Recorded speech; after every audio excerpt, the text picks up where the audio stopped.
அஜித்குமார் மரண வழக்கில் நிகிதாவின் குடும்பத்தை முதல் குற்றவாளியாக சேர்க்க வேண்டும் என அவரது முன்னாள் கணவரும் தென்னிந்திய ஃபார்வர்ட் பிளாக் கட்சியின் நிறுவனருமான திருமாறன்ஜி வலியுறுத்தியுள்ளார்.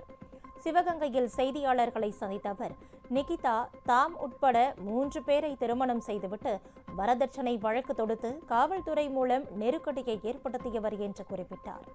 அவரது தாய் தந்தை உட்பட குடும்பமே பலரிடம் பணம் மோசடி செய்திருப்பதாகவும், நகை திருடு போனதாக நிகிதா அளித்த புகார் பொய்யானது எனவும் திருமாறன்ஜி கூறினார். கொஞ்சம் தெரியும், ரொம்ப அடமன் ஒரு வரட்டு கௌரவம் அந்த பொண்ணுகிட்ட இருக்கும். இவங்க நான் சொல்றேன், நகை அவங்க கையில இருந்து போறதுக்கு வாய்ப்பே கிடையாது. நகை திருட்டு போறதுக்கான எந்த வாய்ப்பும் கிடையாது. இந்த நகை என்பது பொய்யான குற்றச்சாட்டு. இந்த வண்டி தள்ளுறதுல ஏதோ பிரச்சனை, அவங்களுக்குள்ள வாக்குவாதம் ஆயிருக்கு.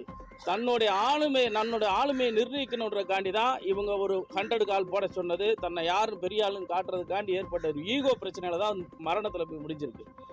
இந்த கொலை வழக்கில் நிகிதா குடும்பத்தையே A1 அக்யூஸ்ட் ஆக்கணும். அவங்க தான் இந்த கொலைக்கு காரணமானவங்க.